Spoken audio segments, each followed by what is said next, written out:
ವಿಟ್ಲಪಡ್ನೂರು ಗ್ರಾಮ ಪಂಚಾಯಿತಿ ವ್ಯಾಪ್ತಿಯ ಕೋಡಪದವು ಕುಕ್ಕಿಲ ಸಂಪರ್ಕ ರಸ್ತೆ ಸಂಚಾರಕ್ಕೆ ಅಯೋಗ್ಯವಾಗಿದ್ದು ಪಂಚಾಯಿತಿ ವರ್ಗ ಸಾರ್ವಜನಿಕರ ಮನವಿಗೆ ಕ್ಯಾರೆ ಎನ್ನದ ಹಿನ್ನೆಲೆಯಲ್ಲಿ ಸ್ವತಃ ಗ್ರಾಮಸ್ಥರೇ ಶ್ರಮದಾನ ನಡೆಸಿದರು.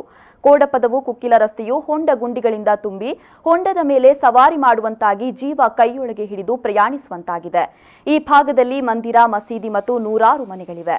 ಈ ರಸ್ತೆಯಲ್ಲಿ ದಿನನಿತ್ಯ ಹಲವಾರು ವಿದ್ಯಾರ್ಥಿಗಳು, ಕೂಲಿ ಕೆಲಸಕ್ಕೆ ಹೋಗುವ ಕಾರ್ಮಿಕರಿಗೆ ನಿಗದಿತ ಸಮಯಕ್ಕೆ ತಲುಪುವುದೇ ಒಂದು ಸವಾಲಾಗಿದೆ. ಸಾಹಸವೂ ಕೂಡ ಆಗಿದೆ. ರಸ್ತೆ ಬದಿ ತಡೆಗೋಡೆಗಳಿಲ್ಲದೆ ಗುಡ್ಡ ಕುಸಿದು ರಸ್ತೆ ಬೀಳ್ತಾ ಇದೆ. ಈ ಮಣ್ಣನ್ನು ಕೂಡ ತೆಗೆಯಲು ಪಂಚಾಯಿತಿ ಸಾಧ್ಯವಾಗ್ತಾ ಇಲ್ಲ ಎನ್ನುತ್ತಾರೆ ಸ್ಥಳೀಯರು.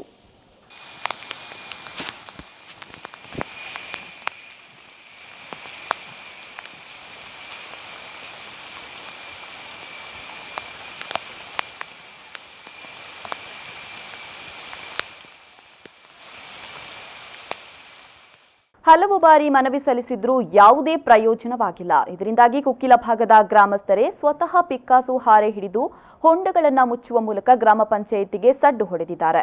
ಇನ್ನಾದರೂ ಸ್ಥಳೀಯಾಡಳಿತ ಈ ಬಗ್ಗೆ ಗಮನ ಹರಿಸಿ ಶಾಶ್ವತ ಪರಿಹಾರವನ್ನ ಕಂಡುಕೊಳ್ಳಬೇಕು ಅಂತ ಗ್ರಾಮಸ್ಥರು ಆಗ್ರಹಿಸಿದ್ದಾರೆ.